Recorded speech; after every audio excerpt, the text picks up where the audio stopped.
If you love Baltimore sports, you'll love WNST.net. Welcome out to Bill Bateman's in Perry Hall. This is WNST. Give it up for the AFC North champion tight end of your Baltimore Ravens, Mr. Dennis Pitta is with us.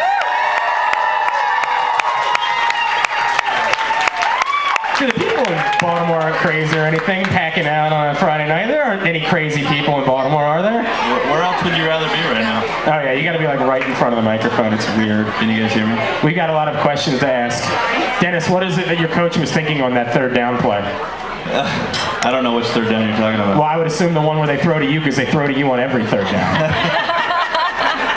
It's usually a pretty good call then. I joke around. Chris Carter back in the day, all they said about him was all he does is catch touchdowns. I've been saying about since midway through the season, all Dennis Pitta does, and I mean this in an affectionate way, all he does is catch passes to move the chains on third down. It's been a fun connection. Yeah, I mean, third down's a critical down, and so if you're catching a lot of passes on third down, you're probably doing something right. But hopefully that's not all I do. You know, I'm in there blocking and doing a lot of other things too that maybe go unnoticed. So. Yeah, only the coaches notice those things. We just notice the big catches. I know. And hang on, wait a second. Turn your face towards me. Did you trim this out? Yeah, I did actually. It was getting a little long, and it starts to kind of hang down on your lip and tickle your nose a little bit, so I had to trim it up. You're not worried this might be like a superstitious thing? You might not have screwed some sort of mojo here, have you? No, I think we'll be all right. All right, I'm a little bit worried. This connection on third down, I feel like it has a lot to do with your relationship with Joe, and I want to get into that a little bit. Tell me about what the two of you, and obviously doing the foos together, and just the relationship that you've had with your quarterback as the season's gone on. Yeah, I mean, Joe and I are good friends, and you know, we hang out quite a bit off the field, and I think when you get to know someone that well, it helps your chemistry on the field, certainly, and you know, we talk a lot about different plays and what we want to do here and there when we're hanging out, and you know, I think that just helps us be on the same page on the field and kind of know what the other's thinking. And have the whole, for anyone that didn't hear the backstory of the foo, give it the whole who approached who thought this was the goofy idea, and we heard what Joe's wife thought about it. What I need to know is what your wife thought about it. I don't know. I don't think she likes it. I don't look very good with the mustache, but the story behind it is, you know, we were at Joe's house one day, and his cousin came in, and he had just an ugly-looking mustache. You said it. Well, we all have to have that. Yeah, and you know, we were laughing about it, and we said that might be kind of funny to do, and so we both just kind of decided there that we were going to do it for the next game, and you know, the next game was the Thanksgiving game against the 49ers. So that morning before the game, we cut him, and I said, you know, he was at his house and I was at my house, and I said, I'm not shaving mine until I get visual confirmation that you've already done yours. Right. So he texted me a picture of what he looked like, and you know, I jumped on board. And so now, has it become was any level of regret as this thing has sort of gotten a life of its own? Do you ever think to yourself, boy, you know, maybe looking back on it, I probably shouldn't have done this? Yeah, every day I regret it, to be honest. I would love more than anything to shave it and be able to go clean cut again, but it's kind of found a life of its own, so we got to keep it rolling until the end of the season. Yeah, I think the first Sunday in February after a Ravens win, I think that's the time to shave it, right? Yeah, I mean, I might bring clippers with me into the locker room after that game. Let's do it right. It's amazing. Even before interviews, we walk in, we're like, "What happened, Dennis?" Yeah, it might be that quick after. So. Go ahead, Luke. Now, Dennis, you talked about your relationship with Joe Flacco off the field. Obviously, when you're talking about the quarterback in town, there's a lot of eyes on him, a lot of attention. Tell us something about Flacco that we'd be surprised to hear. Oh, I don't know.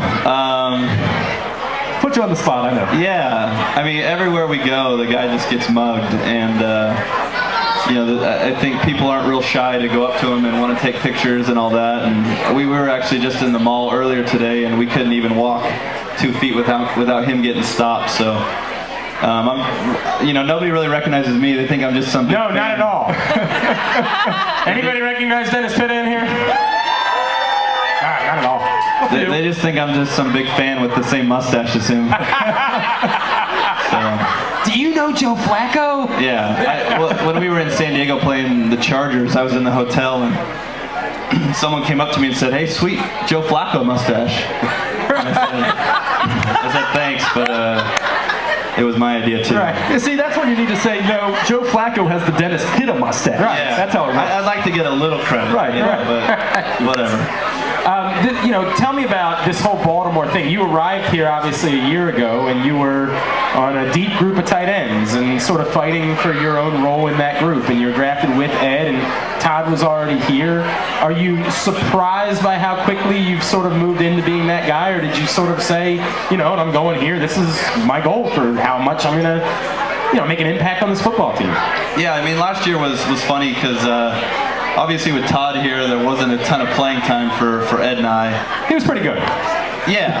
I mean, Todd's a great player, and it was actually a lot of fun for me to be able to kind of sit back last year and observe him and watch what he did, and really learn a lot from him. And he's a tremendous tight end. But last year was about being patient for me and just working on my game and getting better and gaining a better understanding of our offense and all that. And I knew I'd be ready this year. And when we were coming up to training camp and we had heard that Todd was released, it was obviously a surprise, but at the same time I knew there'd be a lot of opportunity to make plays this year and be on the field. So definitely excited to get the opportunity. What did you learn most from Todd, just that season together? Todd's just the ultimate professional and just handles himself, in his preparation throughout the week, just, always goes hard at practice, takes every rep, like it's his last, and just the way he handled himself. I think I learned a lot from how he prepared for each game and the way he studied and got himself ready. Do you think it was helpful the year that you and Ed had behind Todd Heap, that you came in as rookies? Obviously, you were mid-round draft picks, but high expectations. The Ravens saw a lot in both of you, but having Todd Heap there, it allowed you guys to have that developmental year where the pressure wasn't on you as much. How much do you think that really helped both of you to really emerge this season? I think it helped a ton. Obviously when you can sit back and observe someone who's had a lot of success in this league, it is beneficial. And you see it all over the league, especially maybe at the quarterback position where they can sit behind and learn and kind of observe someone that's doing it right. And then when they get their opportunity, it makes it that much more easy. So it was huge for me to be able to do that last year with Todd and just learn from him and just study what he did, and it just got me that much more prepared for going into this year. And you've got a cool relationship with Ed Dixon too. That maybe we talk about how close you are with Joe Flacco, but you and Ed have had kind of a cool relationship since arriving as well. Yeah, Ed and I are good friends, and we've been roommates from the time we got here. And we have a great relationship off the field and on. We understand that we're competing for a similar position. Obviously this year we've both been able to get on the field quite a bit and do a lot of things for our team, but we want to push each other, we want to make each other better, and I think that's the fun part of being able to compete on the field with them, but at the same time maintaining a good relationship off. He's Dennis Pitta. He joins us out here at Bill Bateman's in Perry Hall on WNST. All right, Dennis, so here's the deal. Whenever I know you say all these nice things about Ed, I want to find out, because you mentioned it's a competition. So I'm going to ask you certain things, and you tell me who gets the push, you or Ed, all right? All right. Okay. Who's faster between you and Ed? I'll let the combine numbers speak for themselves. I don't feel like I need to ask that question or answer that question. What about? I did beat him in the 40 and in all of the shuttle drills at the combine. What about in the vertical? Who can get up in the air more? I think he did edge me out in the vertical. I think he was 35. I think I was 34. So I'll give him the vertical. Who's the better basketball player between the two of you? I'm definitely the better basketball player. Really? I don't think it's any question. He wouldn't. We haven't ever played. I don't know. We haven't ever played.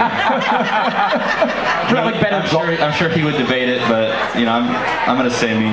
Isn't that the way that you guys all determine who's the better athlete between football players? Isn't it usually that you guys go to a basketball court? Yeah, I mean basketball's something we do in the off season. It's a lot of fun, and Ed always goes back to Oregon during the off season. I go back to the West Coast, and we don't get to play a lot of basketball together, but maybe during OTAs this year I'll take him to the court. All right, what about who's better looking between the two of you?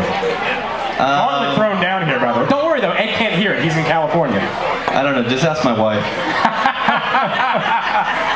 Hey, hopefully she doesn't say. Mrs. Pitta, what's the answer to the question? All right. She gave you the nod. Congratulations, my bad. Thank you. If you love Baltimore sports, you'll love WNST.net.